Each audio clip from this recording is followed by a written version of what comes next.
Hello, everyone. Good morning, evening, or afternoon, or whatever time it is when you are watching this video.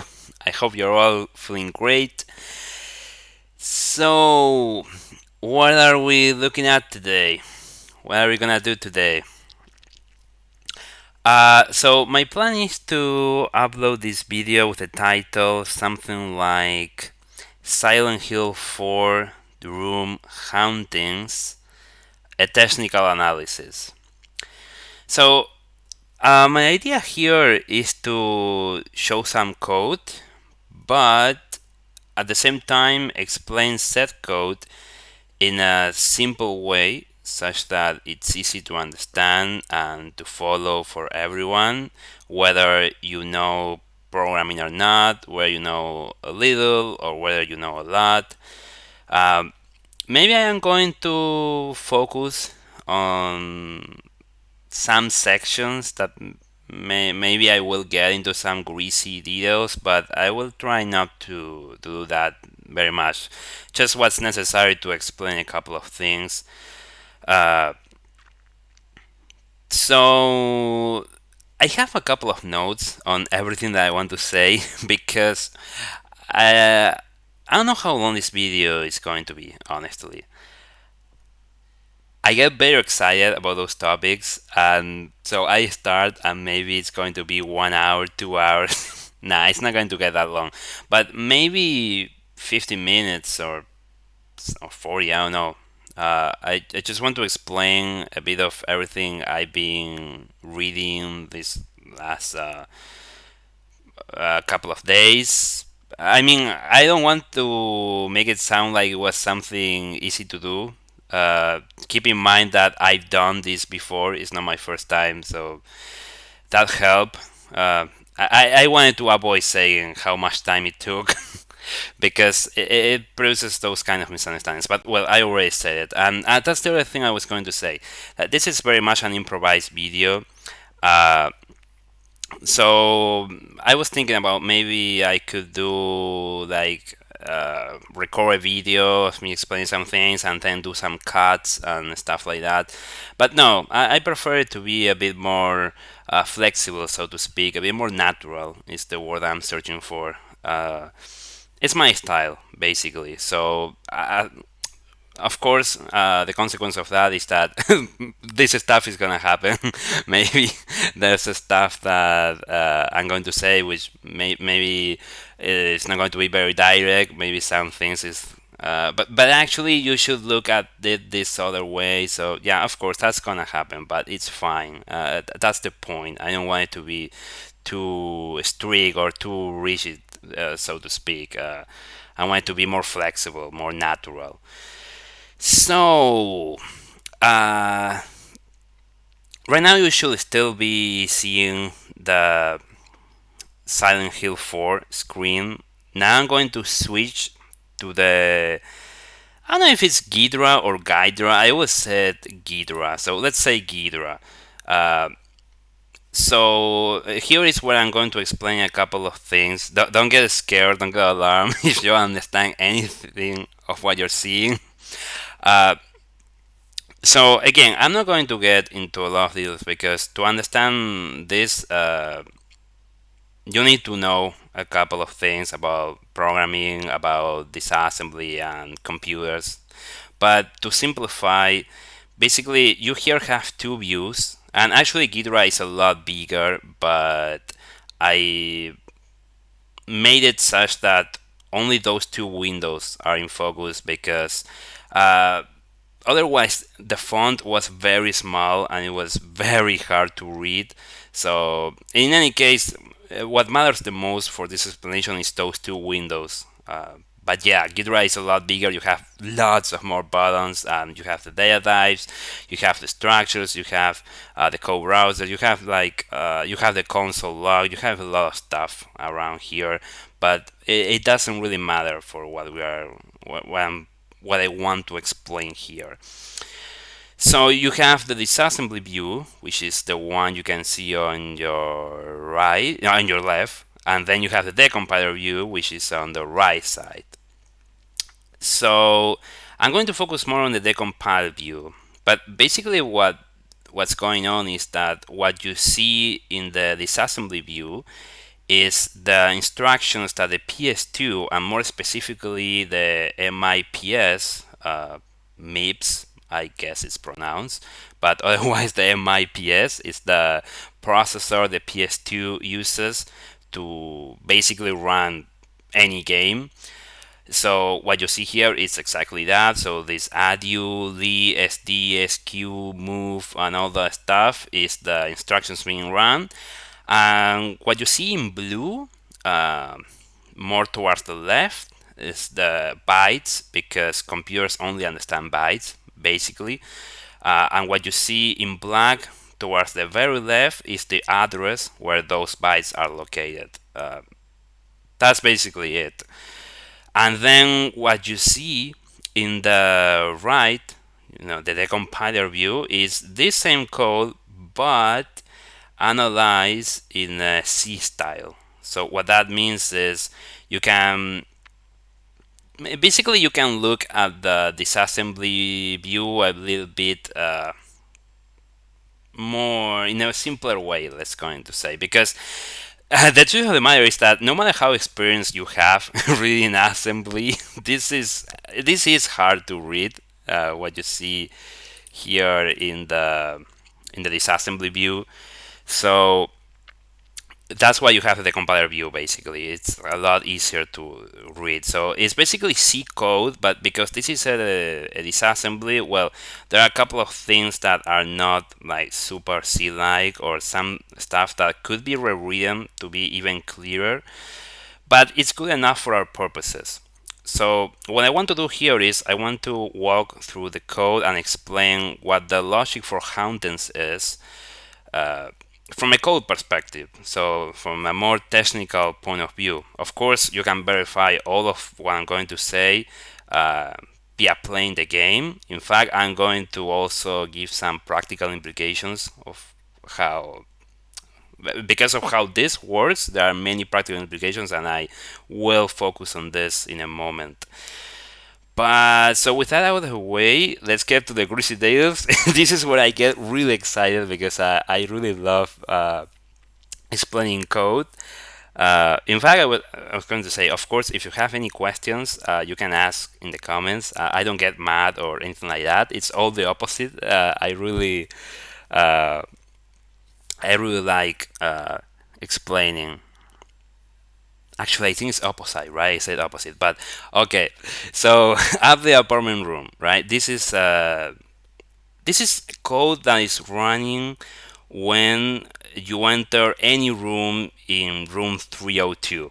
Excuse the repetition, basically, because well, you have room 302, but within that room, which I call apartment. So apartment here is room 302, basically, and it's composed of many rooms. So you have the living room, you have the bedroom, you have the bathroom, etc.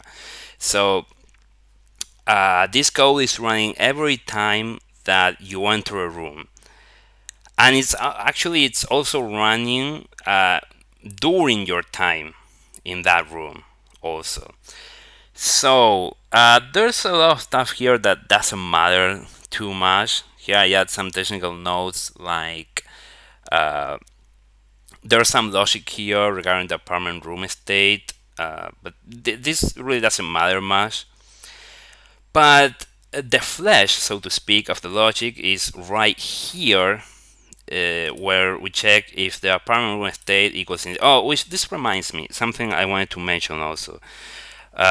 Which again, there's probably a lot of stuff that I'm not going to end up mentioning because it's a lot. But something I do want to mention is that all of those labels and symbols you see here, they are not in the game. Okay, so those are symbols that I enter myself to make the decompiler basically show stuff to me that has meaning, because this originally was like pure raw numbers, pure like well, this is still a number, by the way, this right here.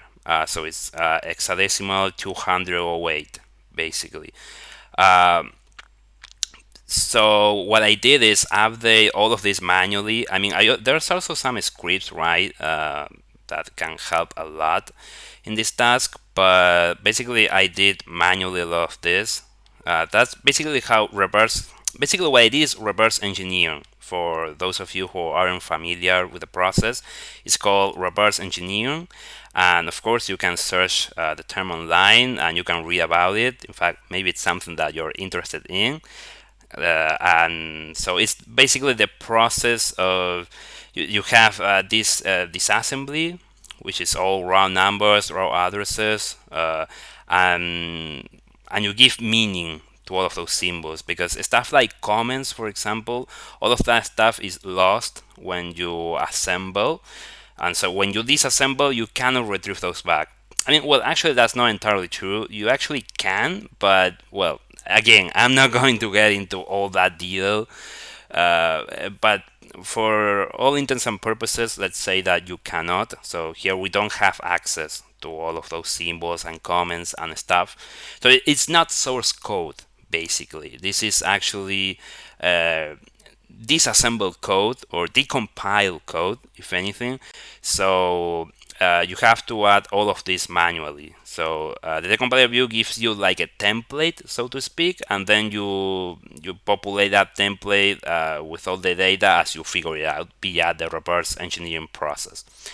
So with that said, like I was saying, here you first check the room state. So if it is init, which runs just one time when the room is loading, then we first check this RAM address, which is, I call it hospital key events.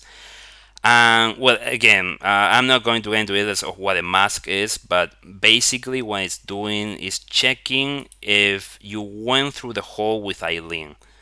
So there's a byte in memory that, more specifically, a bit, which is updated when you go through the hole, not with Eileen specifically, right? Because Eileen cannot go through room 302.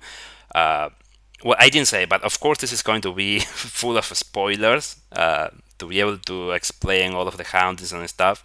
Uh, but well, just throwing it out there. Be aware that there's going to be spoilers here. So the bit is updated with a 1, and so before that it's a 0. So here it's saying if you still did not go through the hole with Eileen, you know, that hospital scene when you try to go through the hole with Eileen, if it's still at 0, then what happens is it sets this value to 999 and it doesn't do anything else. This is an if else. So what that means is that it's going to be either one or the other, not both.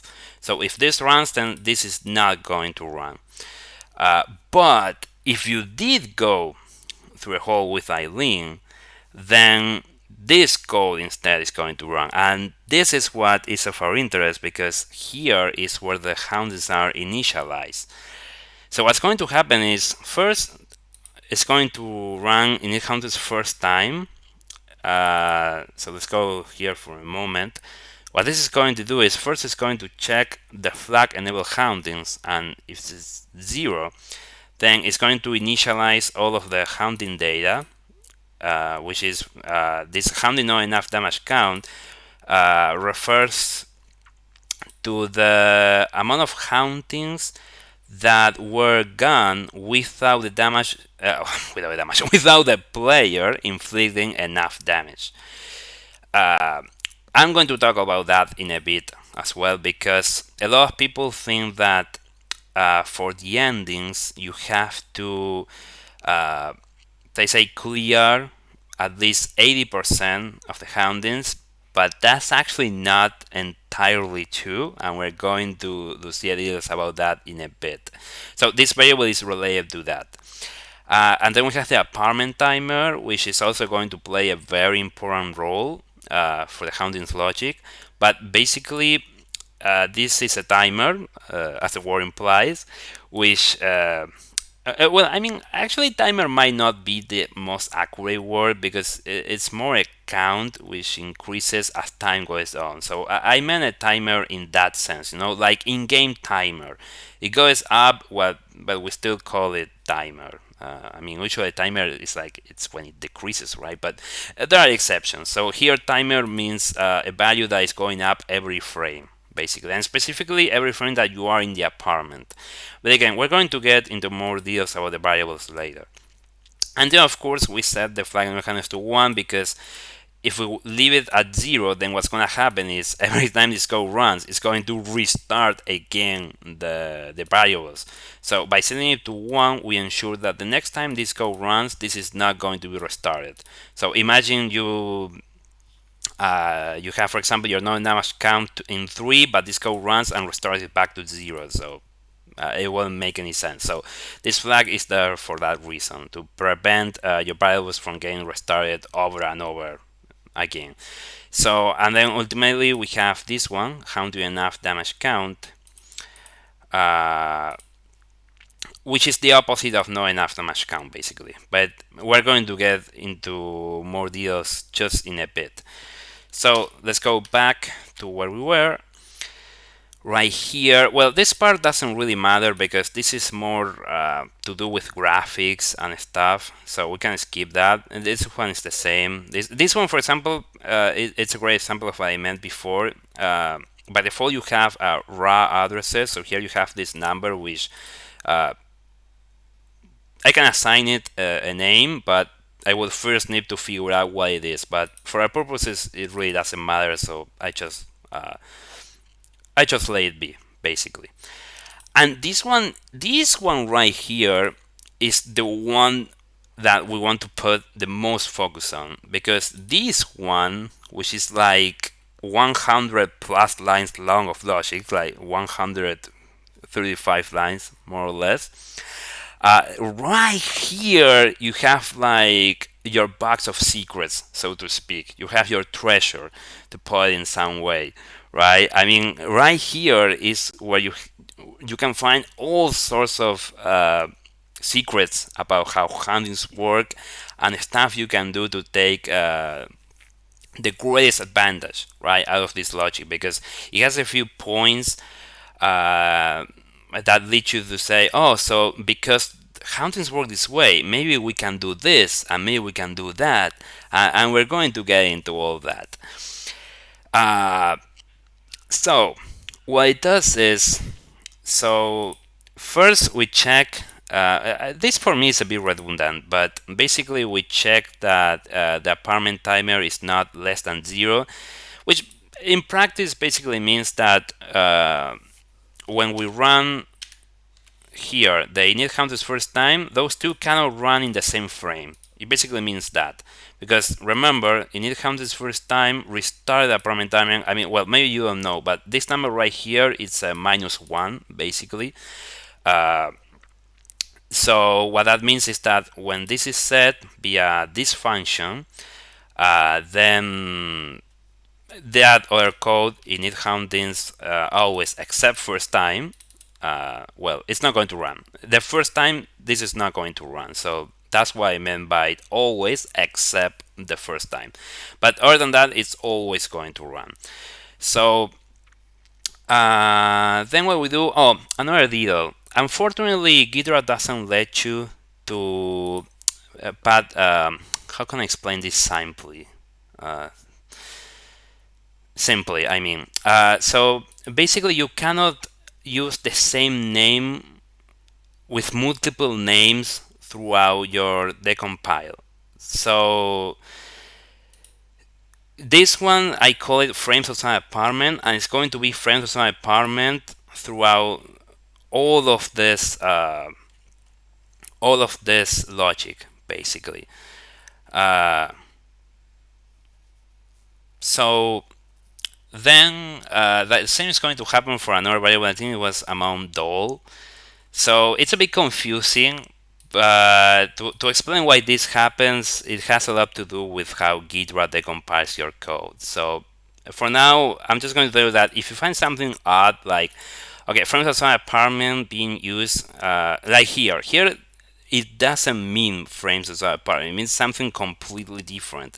But I cannot change that because it's how Ghidorah works. I mean, maybe there is a way, and of course, if anyone familiar with Ghidorah and knows if anything can be done about this, then feel free to let me know in the comments.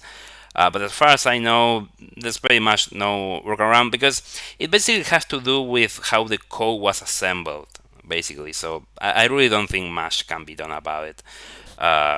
So we just have to go along with it, basically. So then, where was I? So where I was explaining this, right? Friends of our apartment. So you get the in-game timer first.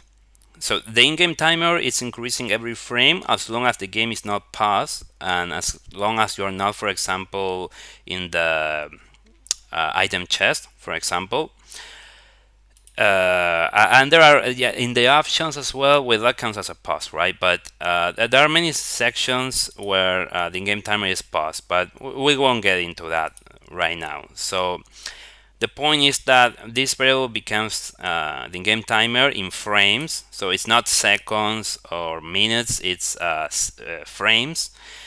And another point that I want to mention is that the game technically runs at 30 frames per second, so it's something to keep in mind when you want to do translations for frames to minutes to get accurate results, basically.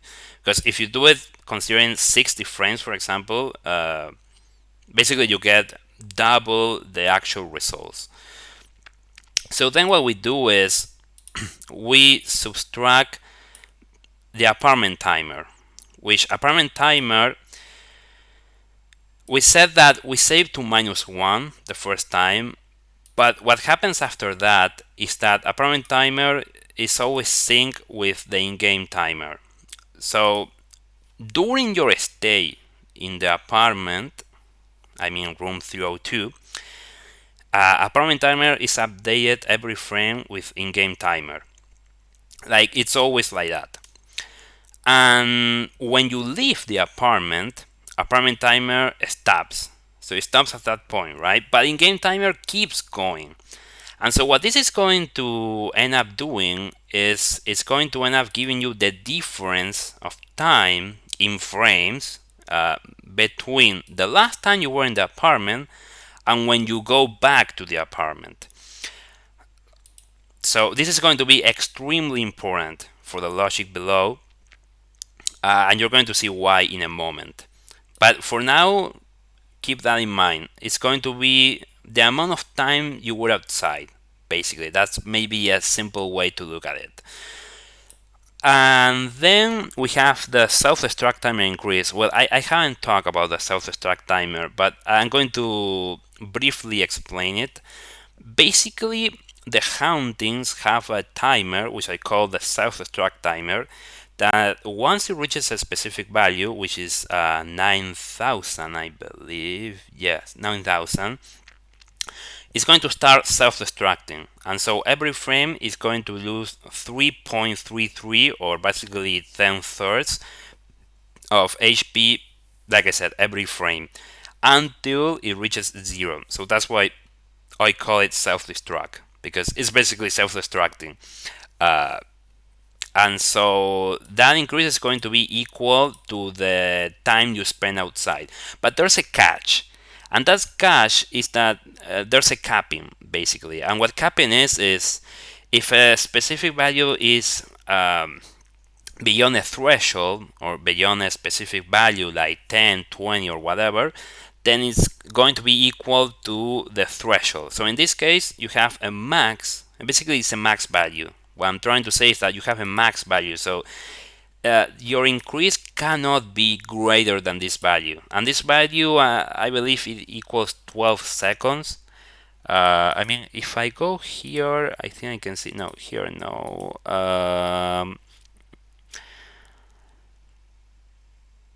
Yeah, I will have to remove the compare equation to see what this value was equal to.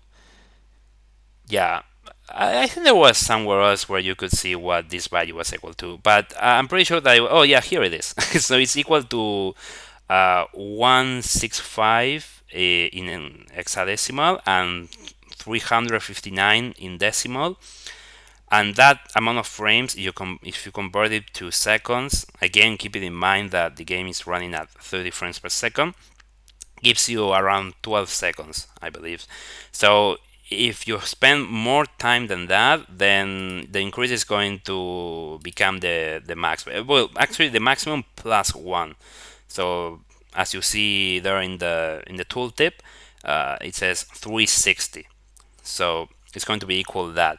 And then what it's going to do is going to iterate over every single haunting, and it's going to run the update haunting code with this self-destruct timing increase.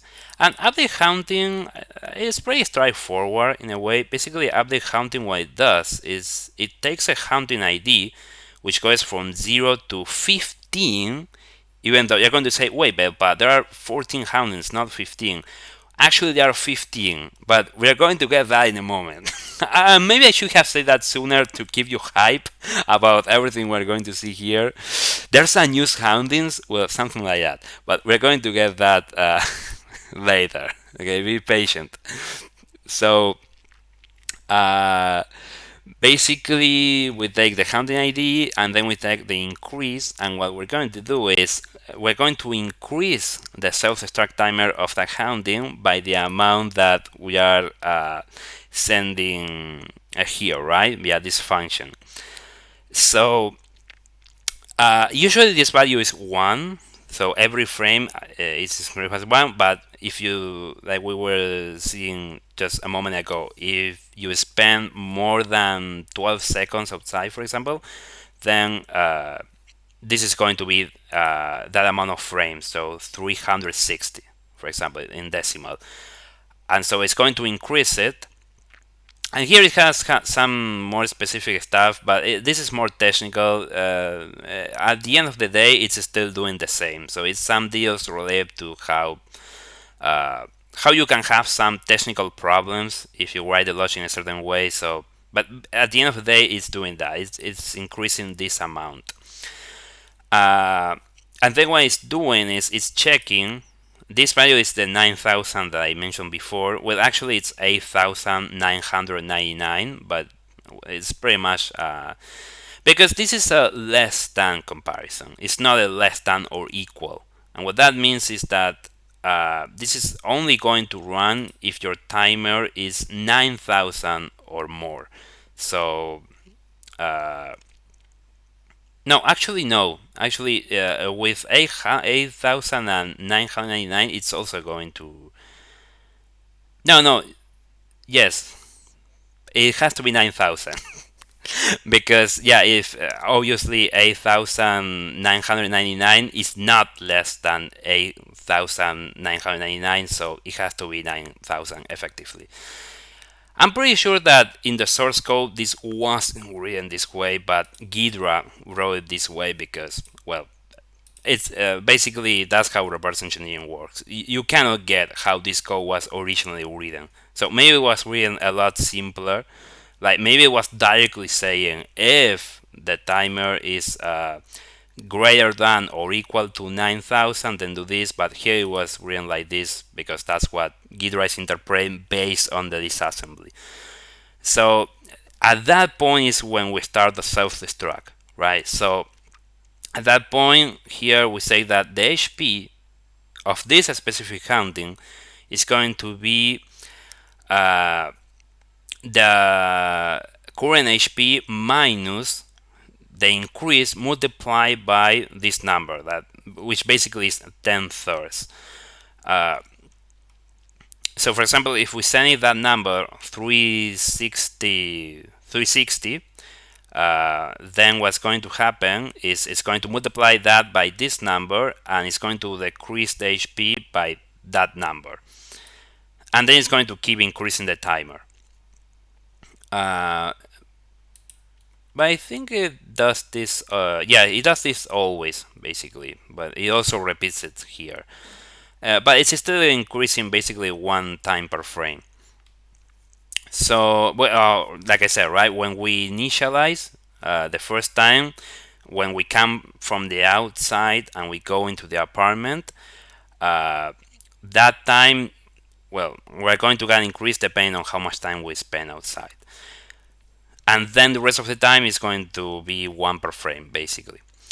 And so then we check if the HP already is below zero or already zero, then well, we're going to do some additional checks depending on where this is the wall cracks or the emerging ghosts. We do some additional stuff, and then we set the state to gone, which is also going to be very important.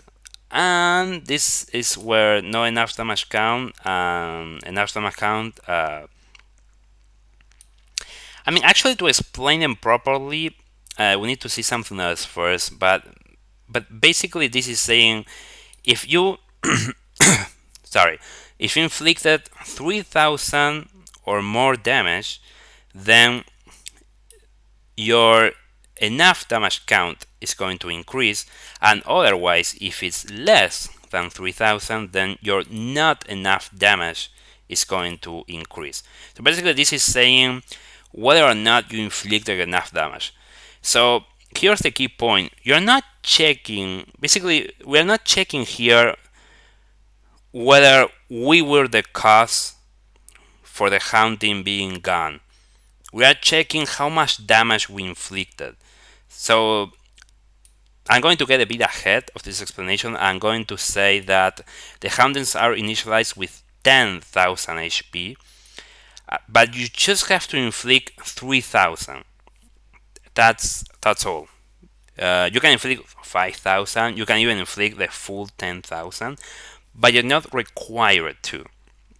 3,000 is everything you need for your enough damage count to go up and to basically to get one of the two endings where you're required to have uh, precisely enough damage count, right? Which some people say clear haunting, but I prefer to call it this way because it goes more in line, so to speak, or in hand with how the logic works, technically speaking.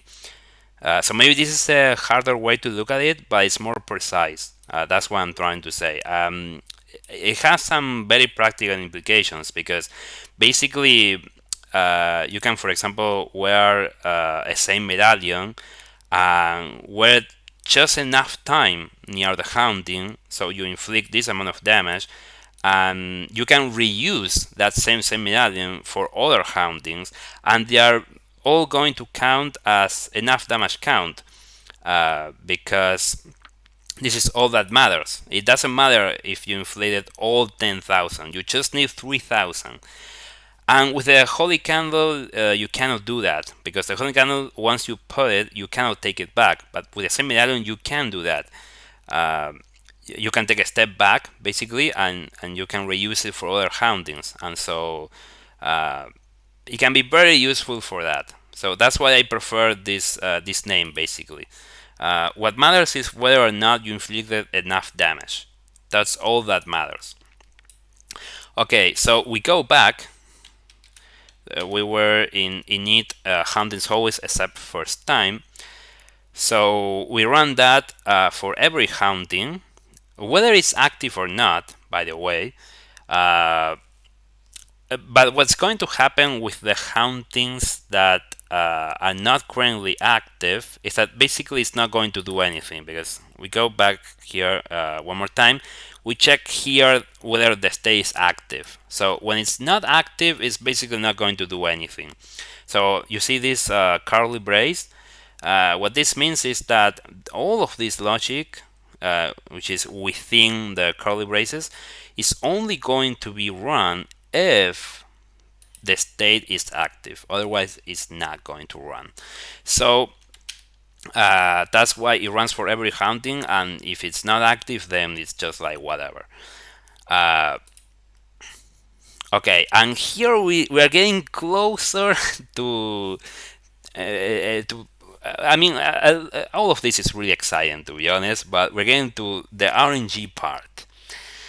So the first thing that we do here, once we finish with the increase of every haunting, depending on whether or not they are active, what we check next is the amount of time that we spend outside. So the way we do it, as I put here in the comment, it seems a bit redundant, and I'm not sure if it has to do with the compiler, but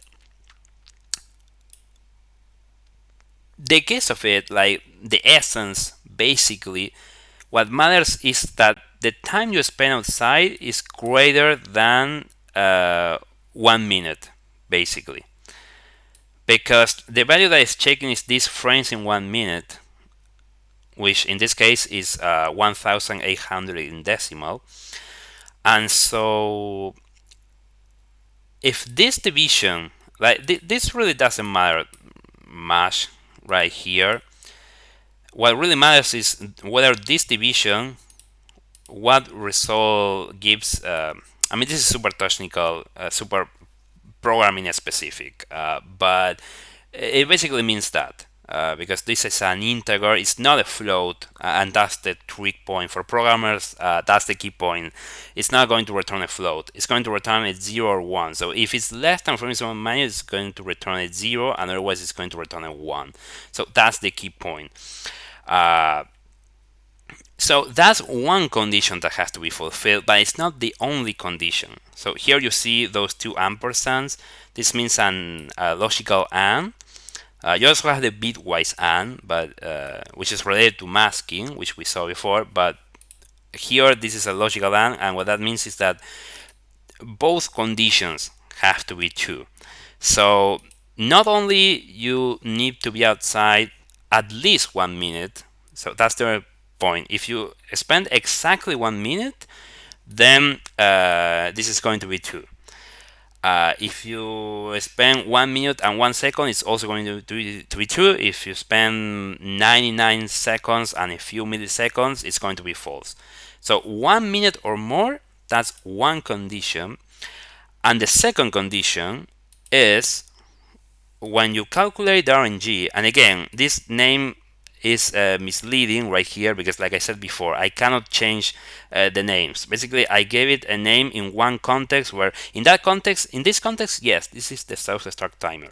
In this context, it's the RNG, but I cannot change that name. Basically, Ghidra, because of the disassembly, basically how it works, the registers and stuff.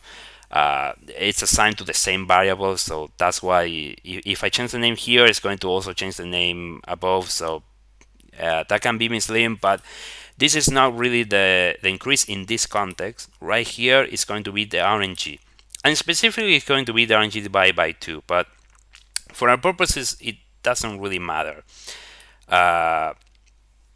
So a short note here. Actually, this is a PRNG. It's not an RNG, but we always call it RNG, right? But if you're going to be technical, it's a pseudo random number generator because this is not true randomness.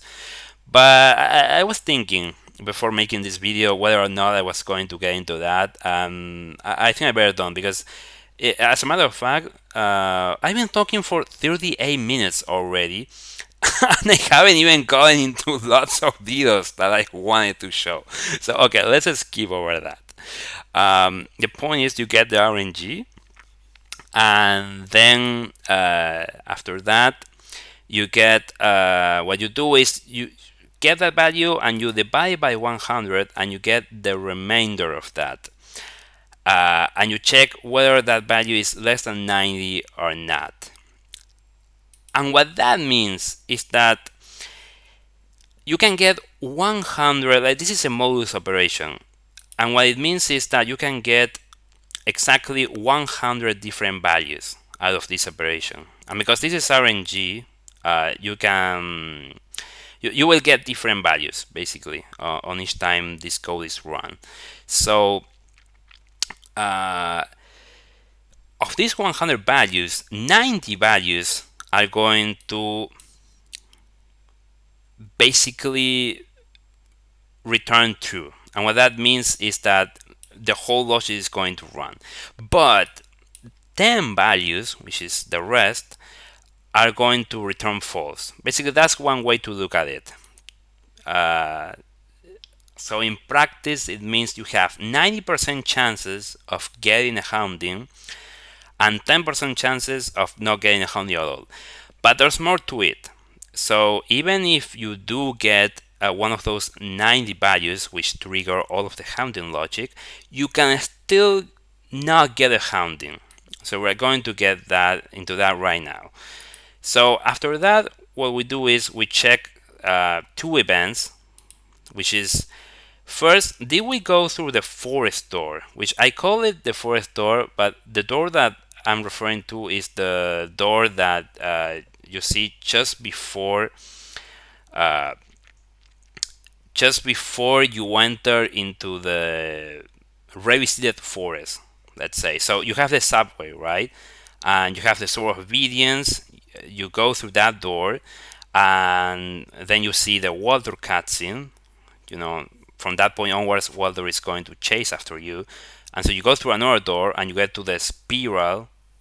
Uh, the spiral staircase, and then you go down and you get a door. With that door, I call it the forest door, and so you go through that one, and this is going to turn into 1. And so if that is 2, then uh, the level of the haunting is going to be updated to 2. So by default it's 1, but if that event is 2, then it's going to be updated to 2. And at the same time, if you go through the orphanage door, which the orphanage door is the one that is when you finish the forest, you pop the medallion into the door, and then you enter into the new staircase, let's say. Um, by that point, this is going to be set to 1.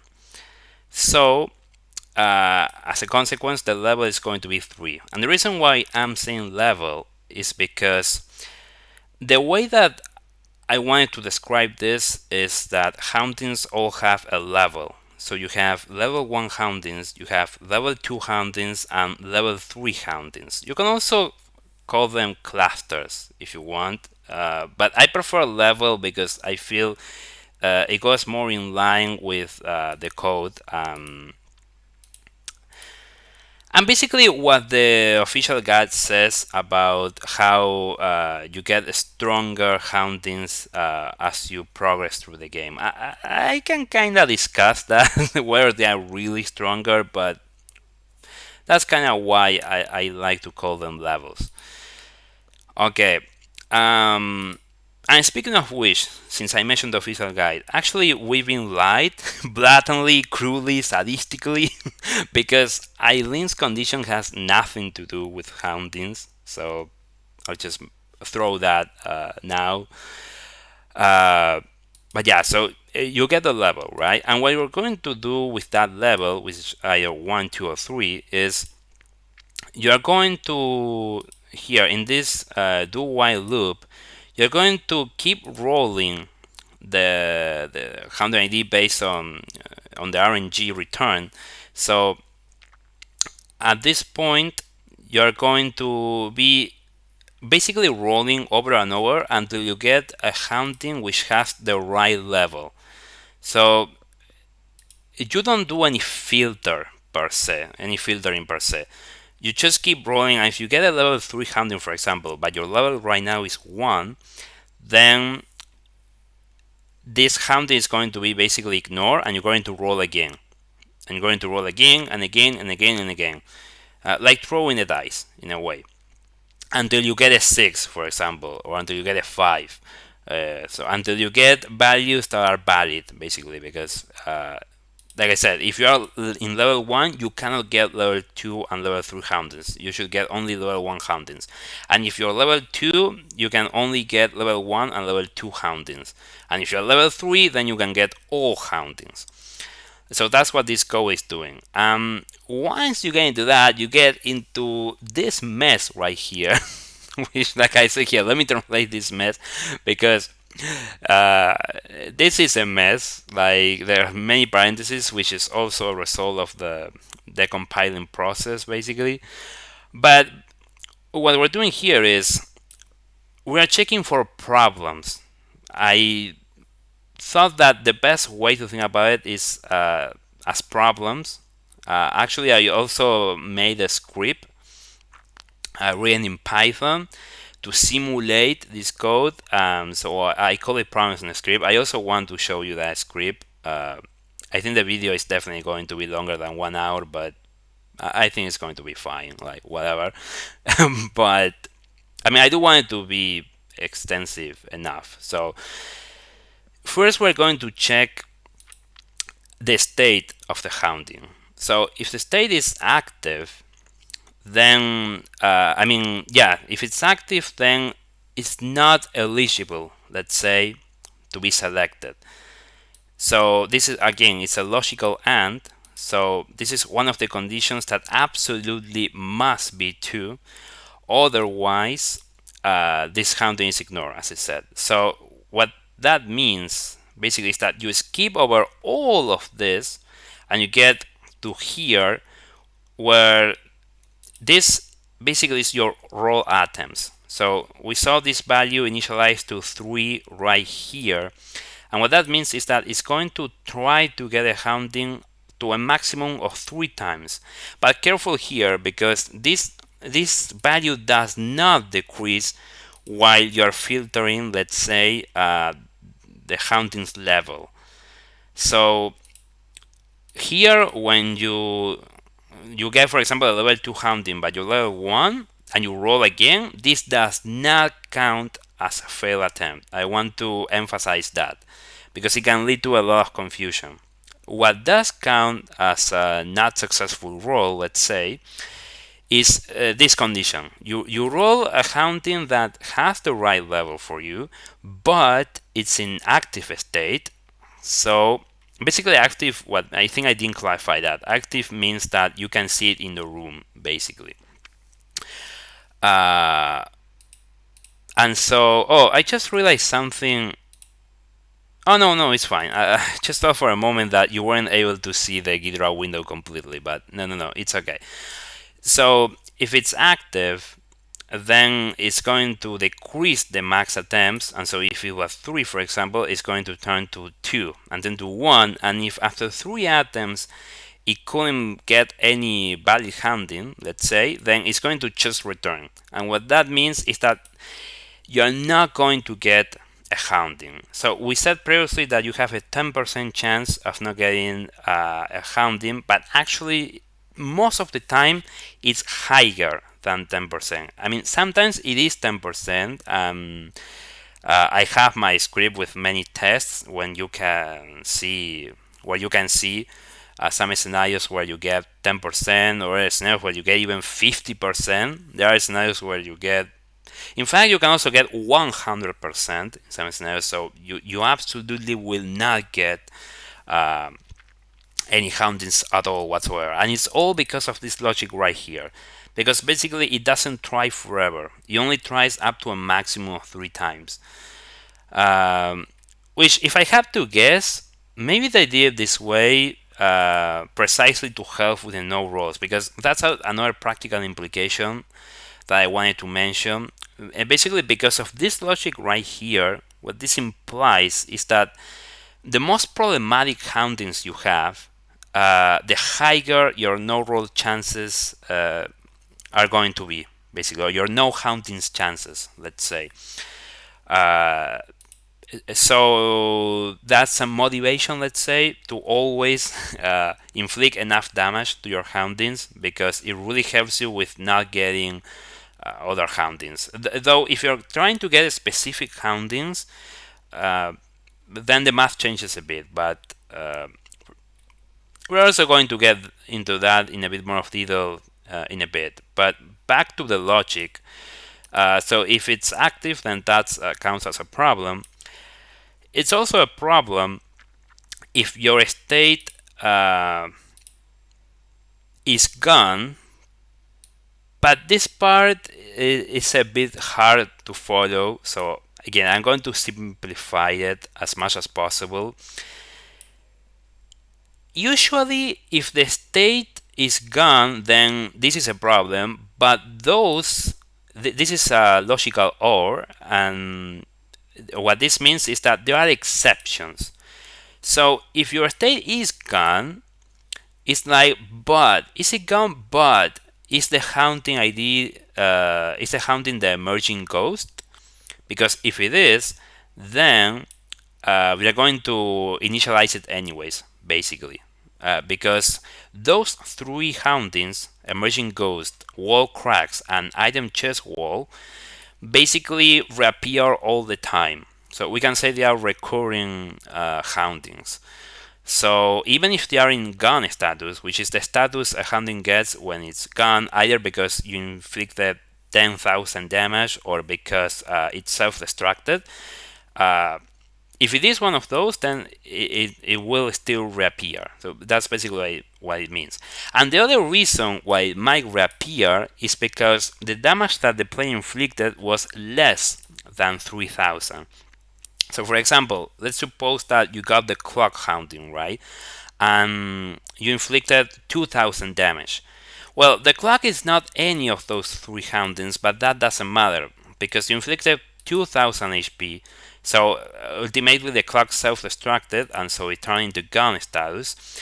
But because you didn't inflict enough damage, it's going to reappear again anyways. So that's what this means.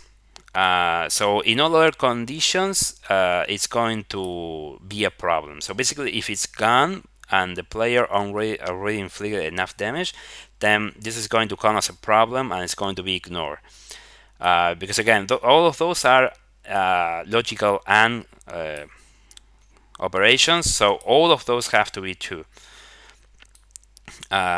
So later you have the specific hunting conditions. For example, if you have an emerging ghost, if you roll emerging ghost, but your wall cracks state is active. So here I didn't change it, but this one means active. Because again, this is what I meant before. All of this is manual. In fact, I could do it right here. I can say that this is active, and there you go. There it turned into active. But for consistency, let's just leave it in 1 because here I didn't update any. So, but 1 is active. That's the important part. And here the 0 means the wall cracks, and 6 means the emerging ghost. So this part basically what it means is you cannot have emerging ghost and wall cracks both active at the same time, which makes sense because they both occupy the same space, let's say. So that's why, essentially. So then what we're going to check is the item chest wall. So for this one, you must have read that you need to have the doll in the chest, not the physical chest. I mean the item chest, not your chest as in human body, but the item chest. So basically, you're going to search for the item, which we're not going. I mean, just I'm going to show it really quickly, but we're not going to get into details of how it knows that you have an item in the item chest. But basically, it searches there based on the doll ID, and so if it finds it, which means that the amount found is different of 0, then this is going to be a valid hunting. But if you don't have it, then again it's going to be ignored. Basically, it's going to count as a problem, and it's going to fail the roll, and it's going to roll again and again. If it reaches 3 maximum, then no roll, and you're not going to get any hunting at all. And then it's going to check for the water faucet, which this one I think actually I don't know if it's faucet or faucet. I think it's water faucet, the pronunciation. But here it's really interesting because if you get this one, we check whether or not you wash the coin. And I mean the subway coin. You know that coin that you get in the machine in the subway? I mean, actually, you get it in the toy box, and then you go to the apartment, you clean it, you wash it, and then you use it in the machine to get. I don't know if it's a soda machine. I think so, and you get the murder key. The name was longer, but let's call it the murder key. Well, that coin. We're talking about that coin. Um, for this counting, we are also checking that condition, which is really interesting to me, really curious because this is a level 3 hounding, not a level 1. So it's kind of pointless to check for this. It makes me think that originally this hounding was going to be a level 1 hounding and that you were going to get it uh, basically as soon as you wash the coin, which I also find really cool because it makes sense, right? You wash the coin there, which potentially has some psychological meaning for Walder, and so at that only at that point you get that hounding. But maybe I don't know. It makes me think they wanted to do a lot more here. But ultimately, what I did is, well, this counting water faucet is level 3, so this doesn't make sense in this context, but it's still left in the code, so it's really curious. Uh, I didn't talk about the unknown hounding yet, also, which also makes me think that they wanted to do more with the houndings, but uh, basically that condition doesn't matter in practice. But I still wanted to mention that. And then for the peephole, we check that we didn't unlock the door, which also makes sense because after you unlock the door, and I mean the end of the game, right? When you get the keys of liberation, you unlock the room 302 door and you're able to get outside the apartment. And so at that point, you cannot get the peephole anymore. That's basically what this means. You can only get it if the door is not unlocked yet. So it's locked, basically. I guess they did it that way because it would be really bothersome if you got the hound in there and you want to go through the door. I would guess, right? Because you can still have the peephole hounding when you get the keys of liberation, because this bit is basically set when you unlock the door, but not before that. So you can still get the peephole hounding before that, and so it can still get in your way. But after you unlock it, you cannot get it anymore. So that's what this code is doing here. And so if we pass all of those conditions, then initially the hunting has no problems. But if the hunting is one of the bedroom only huntings, then we have some more, even more logic to run. So if it's not any of those, then it's going to just init. So like I put here, init hunting with 10,000 HP, which I'm going to take this chance to clarify. Here's where you initialize the HP with 10,000, and you also restart the damage inflicted by player. So this is also very important to keep in mind, because basically in the example I gave before, you inflict 2000 HP to the clock haunting. What's gonna happen is that initially the clock is going to remain with 2000 because it's important for the logic of whether or not it should reappear or not. But then after that is decided, then at that point is this restarted to 0. So basically you will have to deal the 2000 damage again. It's not remembered. So I want to clarify that because when looking at the piece of logic we saw before, it looks like the damage is remembered. And in fact, that's what I originally wrote down in my notes. But then I realized, oh no, what's going on is that, yeah, the damage is preserved for the logic, but it is then restarted. So you have to basically start all over again. And another point that I want to take this chance to mention this now is that the amount of HP remaining, well, actually, it's not related to the damage inflicted by player. It's related only to the HP. But basically, when you, depending on the HP remaining, what you will see for the hunting. So, for example, the wall cracks, when they have little HP, you see less wall cracks. So stuff like that. So the haunting is still active, but because it has low HP, it gets harder to see. In fact, it's clearer to see for Walter's portrait when he has around, I don't know if it was 2000 HP, but it's a low amount, right? It's still active, but you don't see a portrait anymore. But the haunting is still there. So that's something I want to mention as well. So in the case that this is a bedroom only haunting, which as I clarify here, those hauntings are Walter's portrait, closet shadow, telephone color, we have additional logic. Um, which, by the way, I want to clarify that in this logic, you see a mount doll here, right? But again, this is because of the limitation I mentioned regarding names. I cannot pop different names in different contexts. So the logic has nothing to do with the doll.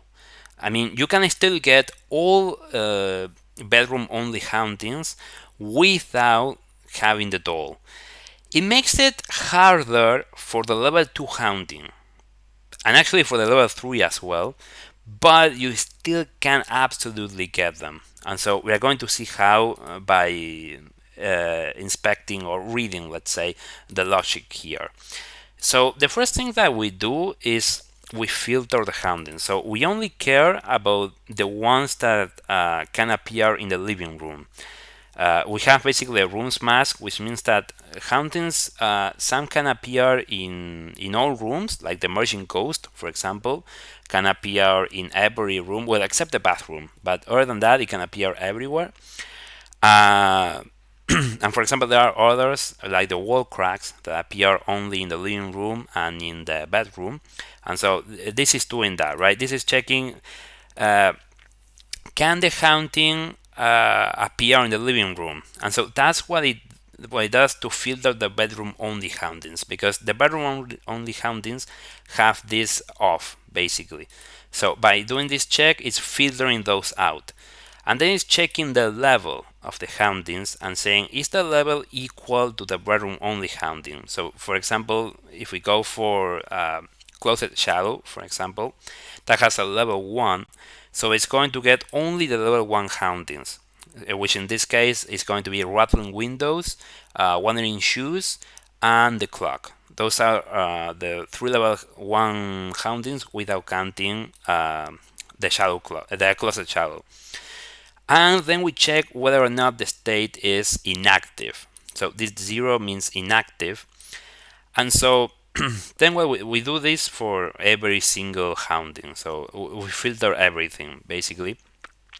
And then if we finish iterating over everything, but it turns out that we didn't find anything basically, because this is a break, right? So as soon as we find at least one haunting which fulfills this condition of being inactive, then we break. If that didn't happen, then that means we couldn't find any, and then we initialize. Here we have a go to. That means that we go right here to this point, and then the haunting is initialized right away. No questions asked, basically. It calls it quits, as I say. So otherwise, there's going to be additional logic. It's going to check your percentage hauntings enough damage count. And what that means is, okay, so you got, for example, 5 hauntings. Out of those 5 hauntings, how many did you inflict enough damage to? And it's going to count the active ones as well. So you can have, for example, 5 hauntings which are already gone, but you have 2 active hauntings that makes 7 hauntings total, not 5. So it's going to count the active as ones. This is extremely important for the logic to... basically, if you don't keep this into account, the math is going to give you unexpected results. So it is something that you have to keep in mind, especially for the script that I want to show you in a bit. Then we check whether or not that percentage is less than or equal to 50%. And if it's not, basically we screw over everything, and this counts as a problem as well.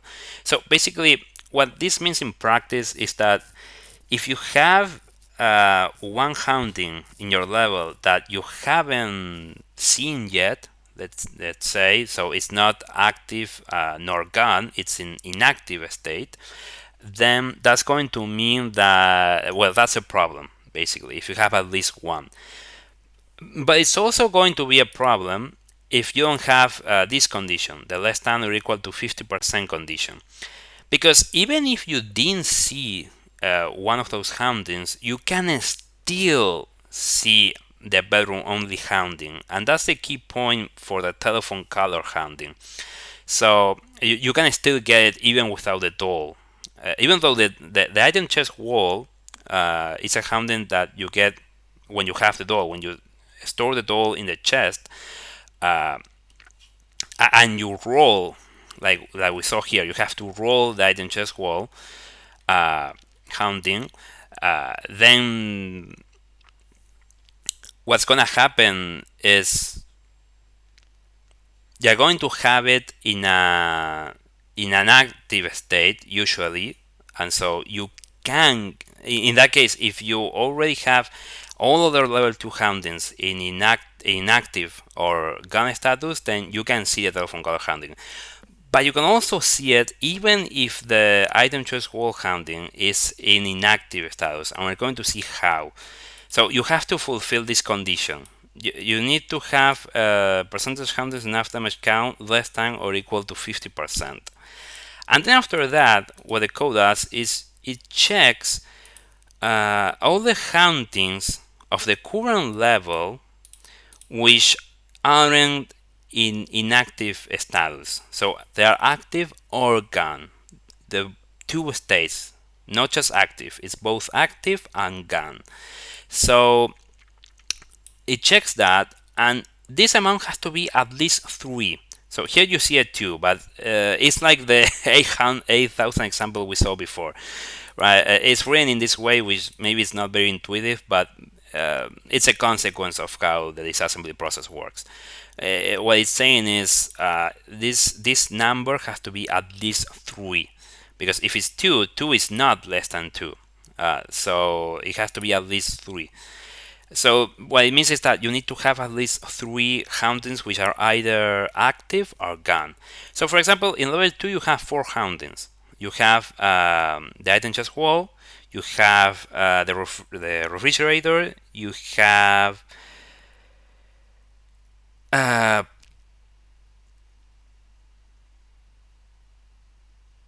peephole is level 3.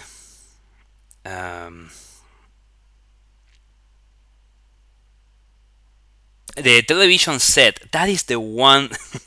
It's ironic because I saw that so many times, but the television set, yeah, so you have the item chest wall, the television set, the refrigerator, and the fourth one is the wall cracks.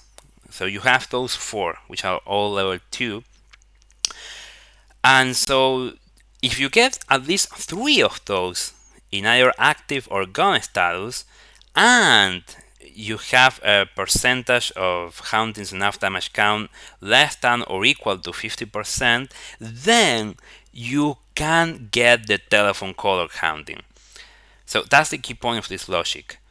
And the same is going to happen for every bedroom only haunting. What happens is that for level 1 haunting, Closet Shadow, you only have 3 hauntings. So this logic will never apply, because by the point you have 3 hauntings in active or gone status, you already fulfill the condition of having every level 1 haunting not in inactive state. So you're going to get this logic first. And for level 3 haunting, the exact same thing is going to happen. So for level 3, you have the water faucet, the peephole, the chair actually, and you also have did I say the peephole? So peephole, chair, water faucet, and emerging ghost. So you have 4 as well, and if you get at least 3 of those, and you fulfill the 50% condition, then you will get water sporting. In fact, I verified this. Again, I won't show that because this video is going to get even longer, so I won't get into that. Though I did want to show a couple of things in the emulator, the PS2 emulator, but yeah, this is pretty much the Hauntings logic. So I think I'm going to get into that next because yeah, I mean honestly there is more stuff that I like to show, but maybe this is enough for the Hauntings. I don't think I have anything else regarding the Hauntings which I like to show. I mean here what you have is once the Hauntings are initialized. I don't know. Maybe I should do a part two, perhaps. I don't know, but uh, yeah, because there is a bit more stuff to talk about here. Uh,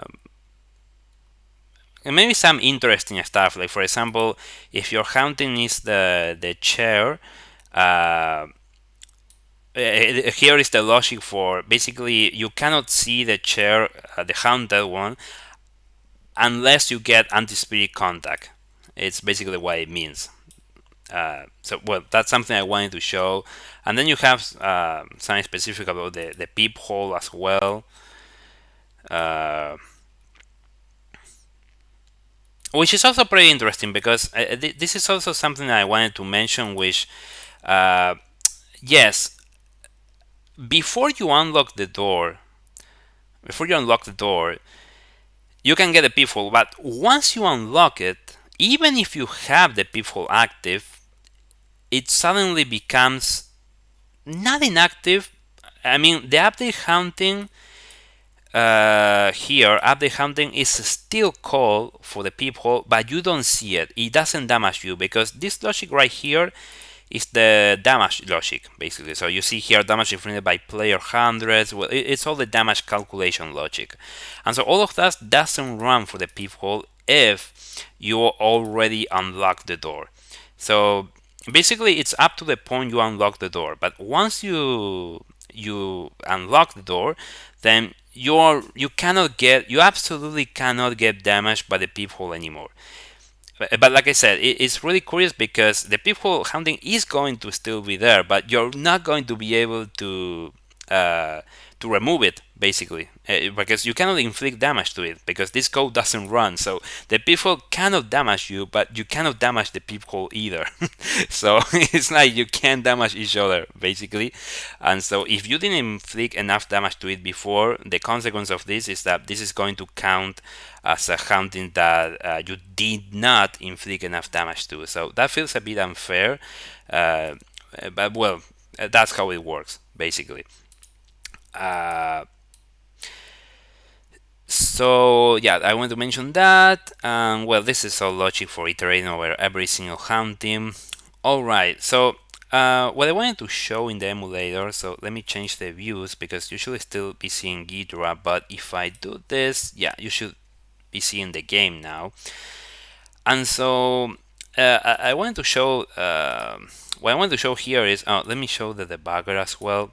So here the debugger, again, if you're not very familiar with programming, maybe this is going to look like complete junk, which is completely understandable. So to make it simple, I basically can see something very similar to what I'm able to see in Ghidorah. So I get to see the functions, I get to see the code that is running, I get to see the here I can see the memory, which of course I cannot in Ghidorah, since technically what we do in Ghidorah is static analysis, not dynamic. And what we do here is dynamic analysis. Because we can analyze the code as it runs, and in Ghidorah you analyze it before runtime, basically. So I threw lots of programming terms in there, but technically speaking, that's what it is. If you are interested, like I said, you can ask me more questions, or you can also search those terms online and read more about it. I love all of those topics, so I love to talk about it, basically. All right, so I'm really showing the debugger, and what I wanted to show here basically is the array. Technically, this is an array of hauntings, and so for example, I'm going to unpause the game, and so here I have rotten windows, and I have the clock as well. I have wandering shoes as well. So I have all 3 level 1 hauntings without counting the closet shadow haunting. And so what I'm going to do is I'm going to go here to here. This one Z0 is the rotten windows haunting. And so you can see here this number right here, it's increasing because this is the self-destruct timer. So you can see how it keeps increasing every frame. And so this is the HP. The HP here is in float format, so when you read as an integer it doesn't make sense, but it's a float, that's why. But it can still be read as kind of an integer. So when it's decreasing, those numbers are going to be each time lower. So we're getting really close here. When it gets to 23, 27, it's going to start decreasing. So that means that it's going to start the self-destruct process. So we are almost there. And there it is. So there it started decreasing, and so it's going to keep decreasing, like I said, 10 thirds or 3.3333 amount of damage per frame. And so, well, actually, I think this one runs every 2 frames. To be honest, I didn't check that with a lot of detail because I didn't want to talk about damage a lot here, but. Again, maybe this is worth a part 2. Maybe, I don't know.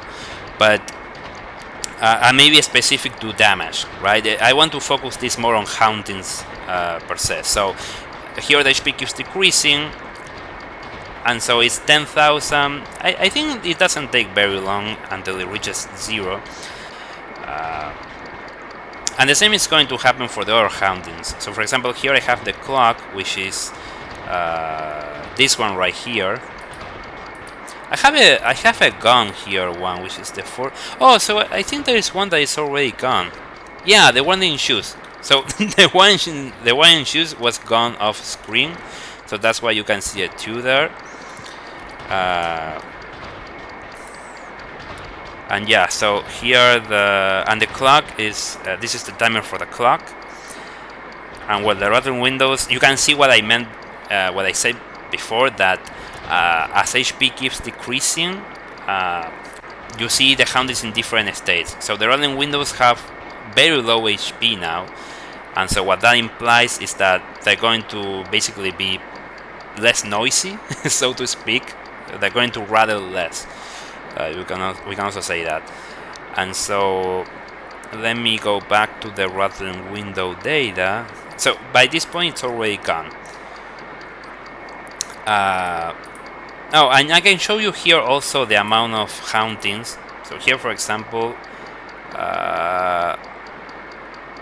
yeah. So in this case, I have 0 clear hauntings. But for example, if I try to inflict enough damage to the clock, let's see if it works. This is a bit improvised, but since we're here, maybe I can show you. I hope I didn't talk very loud, because the truth is that the game volume was really high, so maybe I was screaming a bit. Uh, I don't know, but yeah, so it's silent now again, and so you can see that this turned into 1, so that means that I inflicted enough damage to 1 haunting, and I got 2 hauntings, which in this case are the rotten windows and the one in shoes, which I did not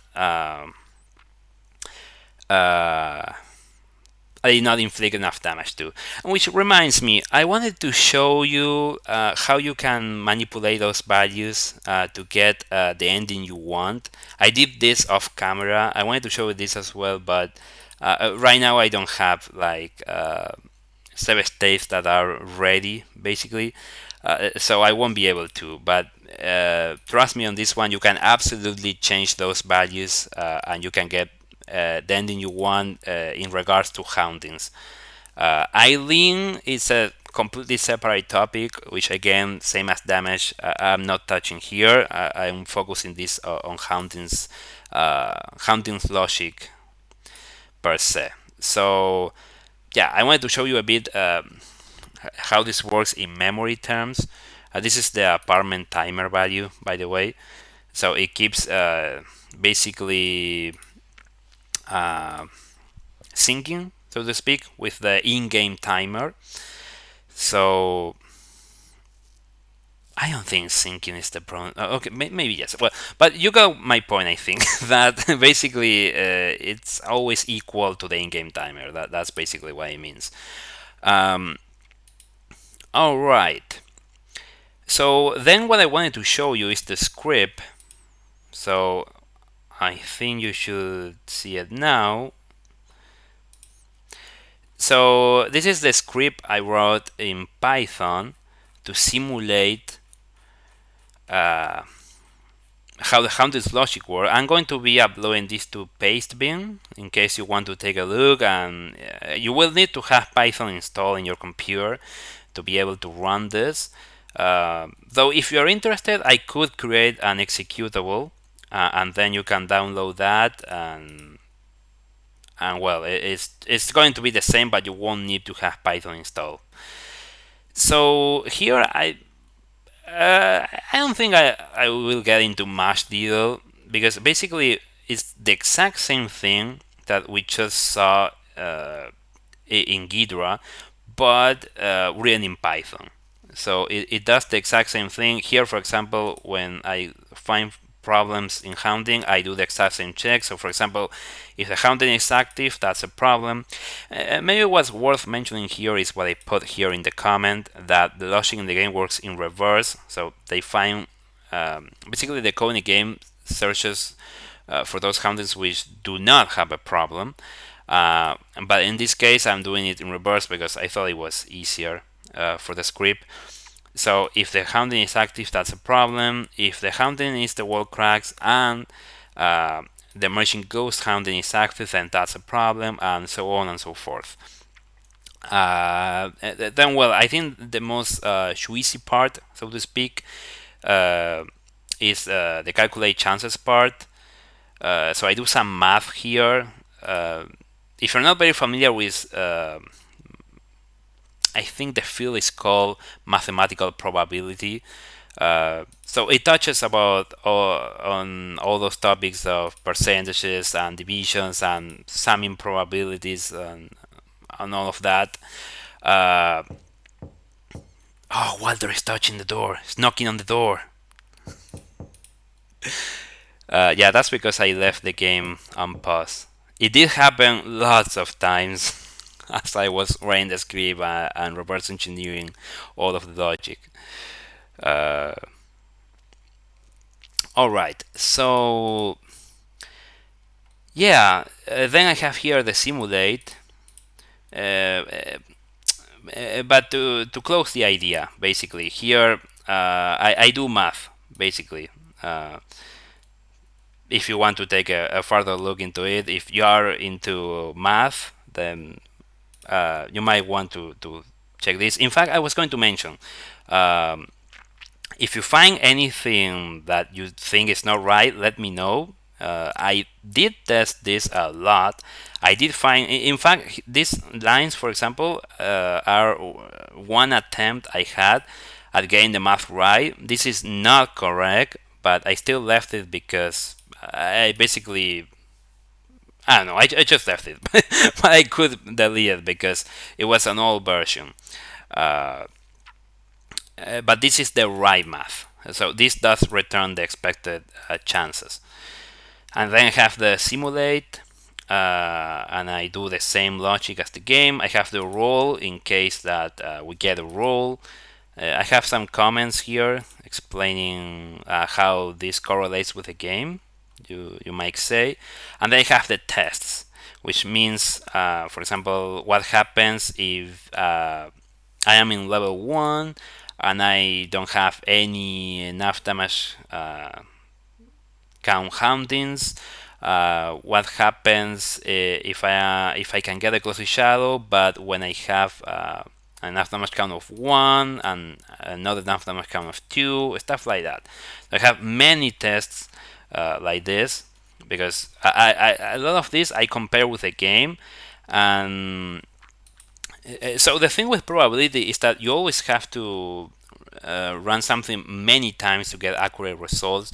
So, for example, there was one test that I ran 245, yeah, 45 times uh, because I wasn't getting the right numbers. But after running it that amount of times, I started to get the right numbers. So probability has that.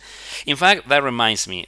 What I do here is I run it 100,000 times. Here in the simulate, I send these iterations 100,000 to be accurate, basically. But when I did it manually to compare what my script returned, basically what it showed the result was, then in the game I ran maybe 10, 20, or even there was one time, like I mentioned, it was 255 times, and it was always accurate. So I did test it very extensively, but regardless, if you do find something that you think is not right, let me know, and we can review it. All right. Yeah, so for example, I have this test that I run last for level 3. Uh, so now you should see here the CMD, which is where I'm running the script. And well, here what it does is it first shows the predicted chances, and then it says the problems that it found in each haunting. It doesn't say which problem because, oh yeah, that reminds me, another point I wanted to mention. I know that this script can be optimized. I know that I could use more, maybe filter, I could use more generators, stuff like that. I know, but here all I wanted was to do a simulation. I didn't care about performance, is what I'm trying to say. So if you're a programmer, you care about performance, which is completely understandable. I care about performance too. In this case, it just wasn't the focus. In other contexts, I do write optimized code because it is important in a lot of contexts, but here it did matter. So I just wrote it like as simple as possible to understand. So also, even if you are not a programmer, you can kind of get an idea of what's going on. So I try to be as scripted as possible, as well with the name, with the functions I created. Um, I try to split as much as possible. So uh, basically, performance was not the point here. So I know some pieces can be rewritten to be more to be faster, basically, and stuff like that. But it wasn't the point here. So yeah. Those all those commented lines are tests that I ran before.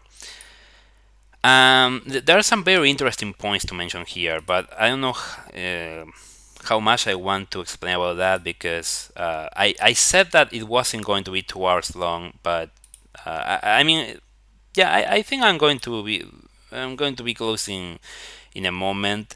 Um, there was some stuff I wanted to show, like for example, wait, are you still? No, you're still seeing the CMD. So I go back to. Uh, so yeah, there it is. So for example, there was some stuff that I wanted to show the hospital, for example. But well, really, this is more about the hospital. How, for example, you can make Eileen disappear at some point by modifying those values, basically. Um, basically, fun facts, but it's not related to hauntings. It is related to the byte that is used for the hauntings logic. But yeah. Um, so I think I did mention most of the practical implications that I wanted to mention. I did mention the 3000 damage implication. Um, yeah. Oh, well, I didn't talk much about the unknown haunting. So let me go back to Ghidra for a moment. Yeah, so you should see it there. So, for example, if I go. No, wait. This was. Yeah, right here. So, this is basically an array that is loaded in memory. And so, technically, here you have one entry for every haunting. And so, the first entry is the wall cracks. And then you have the rattling windows. And then you have this one, which is really curious because when you look, for example, at the mask, it has all zeros. Uh, and then when you look at the level, it has this is in hexadecimal, right? But it basically means level more or less 90 something, like a really high level. But even if you change this value, in fact, let me check if I can show you here. Thing is that I have to change. No, wait, I don't have to change that much. So I need to copy this. So let's go back to the game. Yeah, there it is. So what I did find of interesting is that here in the debugger, if I go here, so I'm not sure if you can see this. I think so because I have the debugger shown. So here, if I update the mask, for example, to be 1E, now this means that this counting can be shown in every room. And if I also update, basically I make the counting active. So I do that by going to this memory address. So this is ID 0. ID 1 is the rattling windows, which is already in gun status, and this one right here is the unknown haunting. So I can assign, for example, around 8000 HP, and then say that it's active. And so as you can see, the radio is making noise because the hunt technically this is a haunting. In fact, the timer is increasing as well. But what I find very curious is that it's like, look, if I go here, you can see that like there is a haunting here. But what I'm not sure about is whether maybe this is correct. There was going to be a haunting in this hall, uh, but you ultimately removed the graphics, or maybe the graphics are there hidden somewhere, and they are supposed to be here. So I don't know if that's the case, or maybe what's really happening is that this is corrupted data, basically. So I mean, maybe because there is no more haunting anymore, what's going on is that it's basically going out of bounds, and so it's putting the collisions randomly here. So I don't know if that's the case, or there really was going to be a haunting here. Okay, and it can damage you, of course. That was because I have the same medallion, but it just behaves like a haunting. But you can see like anything here. So it's there, but you can't see anything. So again, I don't know if there really was going to be a haunting here, or or it's just a coincidence because of out of bounds or something like that. So well, I wanted to show that, and let's see if there's anything else that I like. I mean, again, I think there's a lot of stuff that I won't get to show, but let's see, stuff that I want to show, that I want to be included in this video. So I talk about the Southwest track. I talk about the unknown haunting. Yeah, I talk about the peephole. I talk about the RNG. Uh, well, I think I didn't talk much about how it's always a better choice. I mean, a better choice in terms of uh, getting the smallest possible amount of hauntings, let's say. So if you want your no hauntings chance to be as high as possible, you always have to have as many problematic hauntings as possible. Which reminds me, yeah, one point that I didn't discuss much is how uh, wall cracks and emerging ghosts are two hauntings that you should try to leave them on for as long as possible because of this reason. Because if you leave them on, uh, they're going to be problematic hauntings because they cannot spam or they're going to initialize again if they are in active status, right? But they can if they are in gone status because there are hauntings that reappear again. So if you have those, I mean, of course, you cannot have both simultaneously active, but I mean one of them. And then you inflict enough damage to every other haunting, then what's going to happen is that you're going to have an extremely high chance of getting a no haunting because most are going to be problematic. So you're going to reach the maximum amount of rolls, which we saw is 3. You're not going to get any haunting at all. And on the other hand, the most, rather, the highest amount of available hauntings in the pool, let's say, the lower the chances of getting a specific, like the higher, I mean, the higher the amount is of available hauntings, the lower your chances are of getting a specific haunting. So basically, what this means is, if you have hauntings, like 10 available hauntings, for example, and you want to get one specific haunting of those 10, you have very low chances of getting that specific one because basically the chances are distributed with the rest of the hauntings. That's what happens in a nutshell. So,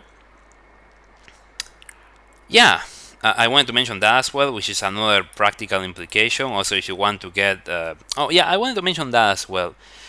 So, because of all the logic, probabilities can vary very widely.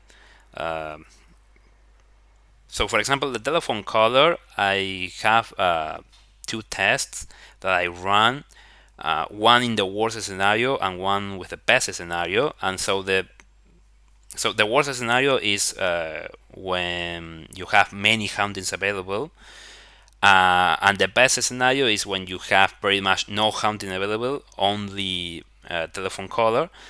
Um, and so in that case, I think it was around 28% chances.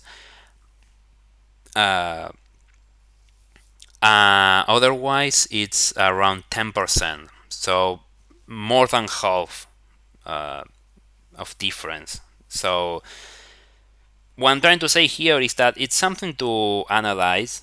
Depending on what you want, you can definitely use all of this information to increase your chances of getting a specific hunting, or on the other hand, to decrease your chances. And you can also use all this, like I said before, um, to maybe say, okay, I won't inflict enough damage to the wall crafts or the emerging ghost, or maybe, like I said, you can use this to say, okay, I'm going to use the same medallion just barely to inflict just enough damage to a haunting, and then I'm going to reuse it for other ghosts. And well, because that's the other point. Hauntings technically count as ghosts.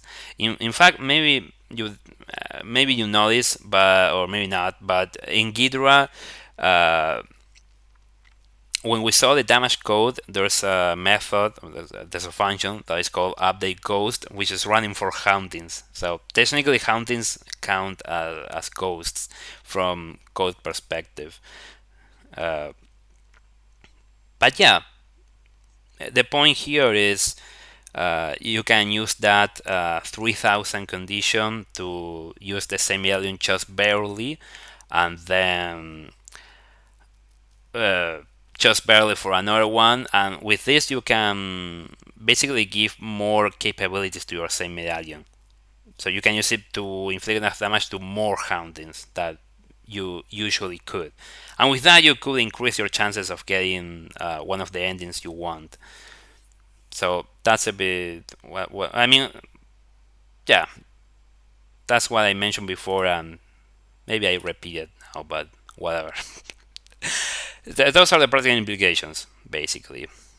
Um, all right. So yeah, I think that's all. Well, there's just one more thing that I want to show you, because there's a version, like I said before, this is all done with the PS2 emulator PCSX2. I think I said the acronym correctly. There's a version of the emulator which has Lua support, which again, if you don't know what Lua is, it's fine, but it's highly used in the context of tool assisted runs. I'm going to say technically the acronym is TAS and it means tool assisted speed runs, but in reality, in practice, it's more like tool assisted runs without the speed prefix. But I mean, you can use those tools for a lot of stuff.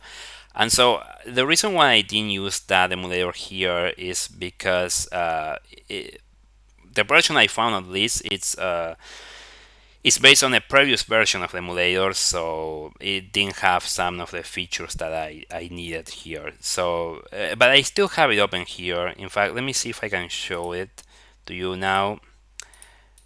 Let's see, because I wanted to show you a bit more directly how the HP goes down for a haunting. So let's see if this works. So let's go here. And there it is. Now you should be able to see the other version of the emulator. So I did just for the rattling windows, and I add the in-game timer more as a test than anything else. I could format it nicely to show hours, seconds, and stuff, but this was done rather on the fly, so to speak. So here what I wanted to show is, here if I pause the game, I have the semi-alien equipped. You can see that you reach 3000 inflicted damage really quick. So it had 9000, and in this time that passed, I reduced HP in around 4000 really quickly. Of course, it depends on the haunting, because some hauntings have like a defense sort of stat, so to speak. Again, I'm not going to get into that here, but for the most part, you can reduce hauntings HP pretty quickly via this method. And so let me see if oh no, but here I don't have the Bagger active, so but trust me on this one, this is going to count as enough damage inflicted, because it was higher than 3000. Alright, so that is all. I hope you enjoy it. If you have any questions, like I said before, feel free to ask. If you like the video, I would super appreciate that you leave a like, comment what you think, any suggestions you may have, and see you next time. Bye bye, take care.